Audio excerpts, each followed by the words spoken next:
Okay, my friends, I got a really special one for you today, all right? You're going to like this. So, when you hear of the secret agenda, or when the average person, not the viewers of this channel because you're more clued in, but when the average person hears about the secret agenda, or they, with a capital T, that's manipulating the destiny of humanity, it comes to mind images of like wizards and people in cloaks, big hoods, standing in the shadows and giving the thumbs up or the thumbs down, and witchcraft and stuff like this.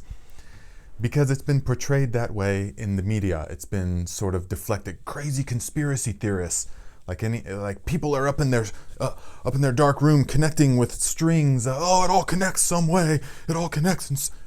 Oh yeah. By the way, behind me is not my crazy connections of this and that. All these note cards and whatnot. I'm in my writing studio. This is all timelines of the book that I'm writing. So, okay, I'm just saying. Anyways, so what I want to do in this episode is something I've not done before. So I'm a little bit new on the technology, so I have to do it the old way. So forgive me. But if you like this format, you'll see. Let me know in the comments, and I can definitely do more of this stuff. I'd be more than happy to read between the lines and extract the essence for you guys, okay? So we're going to look at some clips that are common knowledge, right out in the open, completely available to anyone, and the most important thing is that they're not themselves related. And guys, before you watch these clips, I suggest to watch them with a mind that is not immediately trying to jump to conclusions. Don't look at it and think, well, I agree, or I disagree, or that's absurd, or just don't. There's no need to make a big opinion about it, especially not right away. Just watch it and take it for what it is. Owners of PepsiCo as well. But what about the news? I am sure that you think that there's a huge diversity in the media and the global landscape. But when you look at who owns the news, you might start to think about this a little bit differently. It doesn't really matter what side of the political spectrum that you fall on or what news that you think is more truthful, because chances are BlackRock actually owns a portion of one of these news outlets. Fox News, the New York Times, CNN, the ABC, NBC, the New York Post, Sky News, The Sun, and on and on and on. In one way or another, BlackRock owns a part of basically every media organization or major news outlet on the planet, from North America to Asia, Australia, and beyond. Social media as well, Twitter, Facebook, which means by extension WhatsApp and Instagram. Yep, BlackRock is one of the biggest owners of these platforms as well. In fact, it's estimated that in one way or another, BlackRock and Vanguard, which is the second largest asset management in the world, owns part of more than 90% of the media that we consume on a daily basis. So based on that, is it possible that BlackRock could have significant power in order to get any message that they wanted to across the world? I'll let you decide that one for yourself. Okay, now, what do we extract from that clip? That Fox News and CNN are owned by the same people. I'll say that again. The left and the right belong to the same people. I know that doesn't compute to a lot of people, especially if you've been drawn in to watching either of these sides of news source. For example, during the pandemic, the right, the Fox News and Tucker Carlson kind of thing, was exposing all the bullshit from the sort of left or the mainstream or all of these, or this kind of thing. It was actively saying something is going on here. You're being hustled. This is all bullshit, which was actually true at the time, okay? During the pandemic, that's what the right-wing media was saying. And it was accurate. But now, because what happened during that time was it drew people into it, so that now it gained all of their trust. Well, my news sources are telling me the real deal. So that now, immediately, once the switch was flipped, boom! Immediately, we're all about war now, okay? And so just like that, the same people that were all, I don't believe anything I see on the mainstream media. I don't believe any of it. It's all lies and bullshit. Those same people are immediately right back to, oh, do you see what's happening in the world? Through their news source, because it gained their trust through the pandemic. It's a tactic, my friends. The left wing and the right wing belong to the same bird. Okay, the next clip is a guy called Jaron Lanier. Now, he is one of the founding fathers of virtual reality and the whole Silicon Valley. He was in at the ground floor of a lot of this, okay? He's built algorithms and algorithmic machines and all of this kind of stuff. So he knows what he's talking about. He's one of them, all right? Now, I don't know what his political leanings are. It doesn't matter at all. I don't know what his opinions about anything are, except we just take what we're seeing here and we just observe, okay? We don't have to formulate the opinion immediately. We just observe and listen to what this man is saying because he's one of them and he knows what he's talking about. Is there a principal reason why I should delete my social media? And if so, what is it? There are two. One of them is for your own good, and the other is for society's good. For your own good, it's because you're being subtly manipulated by algorithms that are watching everything you do constantly and then sending you changes in your media feed and your diet that are calculated to adjust you slightly to the liking of some unseen advertiser. And so if you get off that, you can have a chance to experience a clearer view of yourself and your life. But then the reason for society might be even more important. Society has been gradually darkened by this scheme in which everyone is under surveillance all the time and everyone is under this mild version of behavior modification all the time. It's made people jittery and cranky. It's made teens especially depressed, which can be quite severe, but it's made our politics kind of unreal and strange, where we're not sure if elections are real anymore. Okay, what do we extract from that? That everyone is under surveillance all the time, and we are all under this mild form of behavior modification through social media and anything that has to do with the internet or phones or computers or anything like that. Now, again, we don't have to rush to forming opinions about stuff, of course, but this guy knows what he's talking about. So just let that sink in. Okay, so the next clip is one of my favorite people through the internet, okay? It's a lady named Catherine Austin Fitts, and she too was one of them back in the day. She was an advisor to President Clinton, and she was one of them, like in the club. But then she fell from grace during a time. You can look all that up yourself if you like. But I really respect what she has to say. She's all about exposing the bullshit, and she doesn't, as far as I know, I don't know what her political leanings are. It doesn't matter to me. I don't know anything about her personal life. None of that matters. What matters is that she used to be in the club, and she knows what she's talking about. So listen to this clip when she explains what is coming. Validation of the coup. Now, where is this going? It's going to complete central control with passports, the vaccine ID passports, CBDC, which is an acronym for Central Bank Digital Currency, but I assure you it's not a currency, it's a control system. Universal basic income, by destroying people's ability to produce their own income, you put them on a stipend, more control. And to do all of this, what do you need? You need a smart grid, right? Because you need everything electrified so that the CBDC system can control. Now, when I try and tell people how controlling the system is, they have a hard time believing me. So I thought I would bring a very short video to you today. This is the general manager of the Bank of International Settlements in Basel, Switzerland. Okay, extract the meaning. Universal basic income, central bank digital currency, all done by a smart grid, the Internet of Things, Starlink, the 5G satellites, internet everywhere, all the time, connecting everything.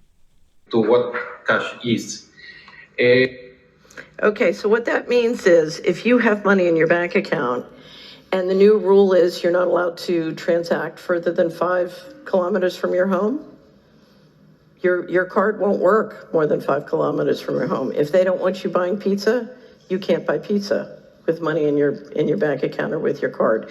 It is complete control, and it solves the taxation without representation problem, because if they want more taxes, they just come take it out of your account. So when the World Economic Forum said it's 2030, you have no assets and you're happy, what I hear is it's 2030, we took all of your assets and you're mind controlled. Okay? So that's sort of English. It's 2030, we took all your assets and you're mind controlled. It doesn't get more clear than that. Okay, next clip. Antonio Guterres, the Secretary General of the United Nations. Let us hear what he has to say about the Great Reset. The Great Reset is a welcome recognition that this human tragedy must be a wake-up call. It is imperative that we reimagine, rebuild, redesign, reinvigorate, and rebalance our worlds. Rebalancing investment, harnessing science and technology, and advancing the transition to net zero emissions, all elements of the Great Reset, are fundamental to building the future we need. Yes, harnessing science and technology, Mr. Guterres. That makes good sense, and to the average person, that might sound like something magnificent. You know, much better health care, maybe going to the moon or building a city on Mars. No. But to those of us that can read between the lines and can understand what is really being said, when he talks about harnessing science and technology, he's talking more about this next clip. Control the human mind. But as concerning as that may be, according to some scientists, a more permanent kind of mind control technology is looming. And it involves modifying the human brain by altering the human body's DNA. The future of mind control, and the future being right now because these experiments are being done, is using gene editing tools. And one of them would be CRISPR. The way it works is take the CRISPR, which are these short alternating repeats of DNA. You put that together with an enzyme called Cas. And so you take the CRISPR that you want to use, and you put these pieces together that can be injected and insert this DNA to certain areas of the brain so that we can change brain cells and turn you into something you wouldn't otherwise be. So in this way, gene editing technologies like CRISPR really form a definite basis for future mind control. What? Okay, so let us extract the meaning from that, which is actually not difficult at all because it's right in your face. The technology exists to inject a substance that will modify your DNA and turn you into something you would not otherwise be and control your thoughts and behaviors. It's as crystal clear as that can be. Okay, so again, we don't have to immediately jump to conclusions and say, oh, well, that's what was in all this stuff. And no, I'm not saying any of that. I'm just saying, look, this technology exists and has existed. Anything that is coming across the History Channel, that's a mainstream. I mean, that's a mainstream. Anything that's coming to the average peasant is long been perfected in secret military labs for decades. Okay, so what I want you to take from this is that this stuff's already been around for a long time. And this episode was released July 6, 2021. Of course, perfect timing. Now, some say, why would they be telling us exactly, they with a capital T, which isn't really all that secret anymore. Why would they be telling us this? Because these people understand the power of the mind. The mind is everything. Everything starts first in the mind and radiates outwards. There is not a world and then a bunch of separate minds in it. There is the mind, and everything is created from that. I won't get into that right now. But these people understand that, and so they know that whatever is visualized in the image in the eye of the mind eventually comes to be reality. And so they show people these things so to soften, to preemptively program the subconscious, the psyche, so that when these things do come, there's something that can relate to them as being familiar, deep in the subconscious, and it will accept it. Not only accept it, but help to create it. So, along those exact lines, let us look at this next clip. Yes, this next clip is Yuval Harari, the man himself. He is a historian and scientist and visioneer, like engineer except through visions, okay? So he's really the right-hand man of Klaus Schwab. He gives a lot of presentations, and it is my, extracting the essence. And what I see that he does is he creates a narrative. He paints a picture in the mind of people, in the psyche, of what the future is going to be like. Not because he's guessing, or because, based upon my calculations, no, because he knows. Because he knows exactly what is intended. He knows the plan. You see, these people, they, with the capital T, in the shadows, but not really, these people have a very clear vision about what they want for themselves and for humanity. Most people don't even know what they want for dinner. Most people don't have a vision for their life, and so they don't understand the power that is capable of having a crystal clear vision. If you can see it in a crystal clear way, it will come to pass. And so that is his job, is to paint this picture. And listen to what he is saying. He's saying this not because he's guessing, but because he knows. All of this is already happening. So I want to talk to you today about the future of our species, and really the future of life. We are probably one of the last generations of Homo sapiens. Within a century or two, Earth will be dominated by entities that are more different from us than we are different from Neanderthals or from chimpanzees. Because in the coming generations, we will learn how to engineer bodies and brains and minds. These will be the main products of the economy, of the 21st century economy. Not textiles and vehicles and weapons, but bodies and brains and minds. Okay, what he literally just said is that in the 21st century, the new commodity is not textiles, it is bodies, brains, and minds. Your body, brain, and mind is a commodity now. Now, how exactly will the future masters of the planet look like?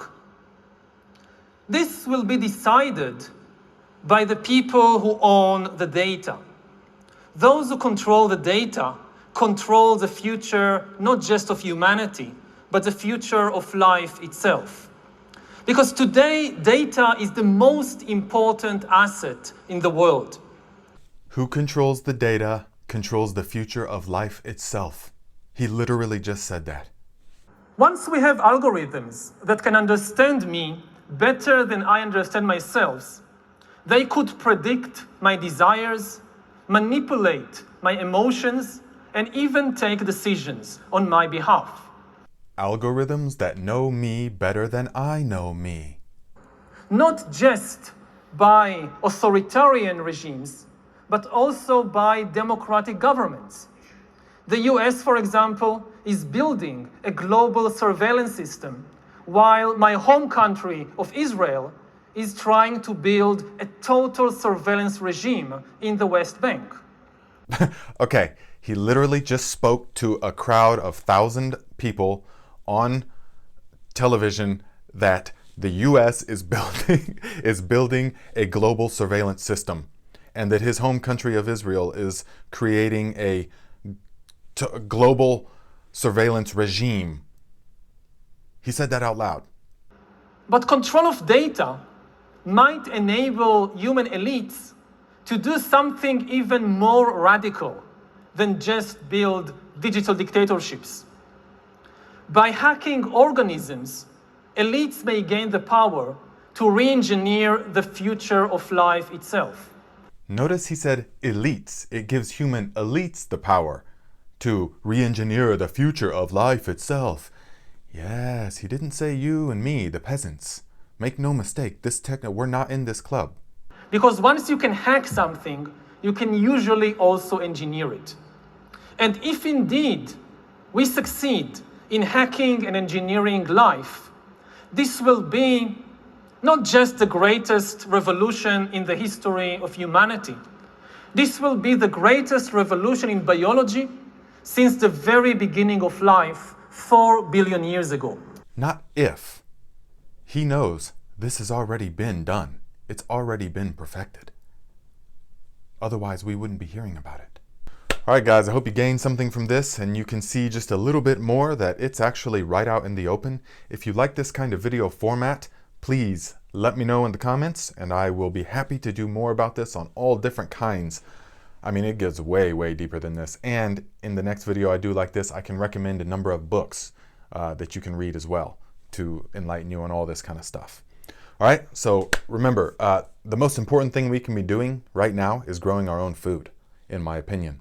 And so for that reason, I have created my other channel, Garden Like a Viking, where it is all about growing sustenance, okay? This is survival gardening in the ways of our ancestors. Very cheap, very affordable, very productive, very effective. Grow something this year, my friends, okay? So subscribe to that channel. Also subscribe to my other one about the narratives that I'm explaining some of the stories from traveling. It's kind of a more fun one, but there's also lessons involved. Okay, my friends.